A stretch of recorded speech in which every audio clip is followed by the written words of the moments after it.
For this video, guys, we're going to be looking at drive corner again as a nice cover 3 beater. This is not going to be one that's going to be down the field bomb type deal, but it's something I like to go to. And what it is basically I'm going to put the B on an in. I'm going to move this A over, and I want to block my running back. This is a short side of the field beater. First thing you're going to see is I'm going to be in hard flats. The player that we're going to be looking at is primarily the X receiver, and we're going to want to pass lead it up. Let me show you basically what I mean. A is going to break, X is going to go there. We're going to pass lead it up in that little hole. Okay, if a user is over aggressive, we always got this in route. They can't cover both sides of the field. What I mean by that is if they're going to try to stop the X on the sideline, the B is going to get open. Okay, so that's the good part about this. Now, you want to make sure that you look at who is playing the cornerback position as the nickel corner. When you're playing against regs, this is going to work a lot against cloud flats. When you play against salary cap, that's often a position that does not get a lot of love as well as far as ratings. Usually people do fast players, draft champions the same way.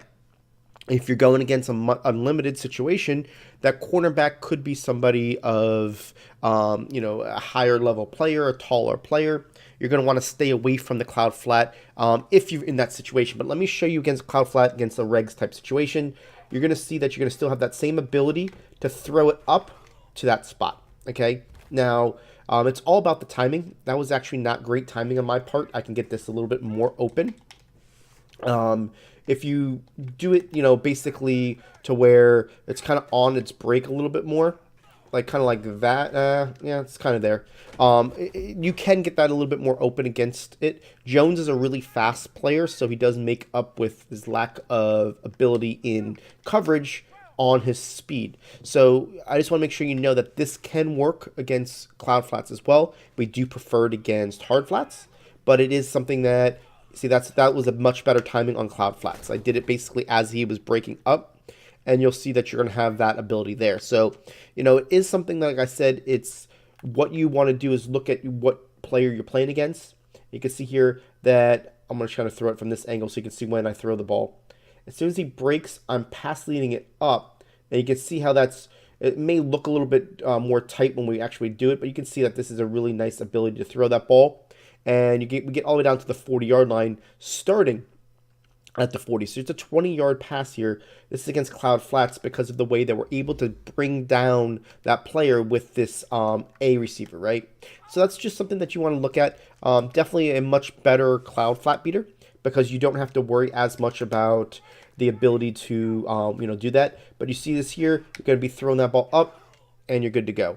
Now, the reason why we put this guy on an in is because we want to slow his route out. You could also put him on a smart routed in if you want to, in order to make sure that it's even on a slower route. What I mean by a slower route, you don't want all your routes going to the same spot at the same speed.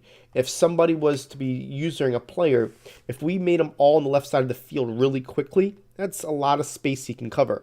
If we elongate his route by putting him on a smart routed in, then we have the ability to hold that user a little bit more from a responsibility standpoint in the middle of the field. So just know that A goes across. You can see here we're going to do this X, and we're going to have a really nice play that we're going to be able to use against your hard flats. Now, let's look at a cover 2 just to make sure that you see kind of what you're looking at here. Typically speaking, your A does a good job of getting underneath. So we want to make sure that we highlight that and show you here. A goes across, he goes underneath, and you're going to be able to throw it to him. So it's definitely got its advantages, not just in the cover 3 department. It's just basically cover 3, I tend to look for the X. Cover 2, I tend to look for the player underneath, just because of the fact that you've got the ability to, drive back that cloud, right? And then obviously the B is going to be your save route. Basically, if I want to throw this, well, that came in quick.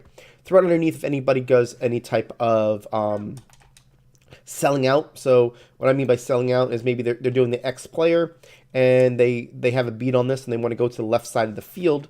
Then by all means, what we're going to do here is I'll put them on the small in the way it's designed.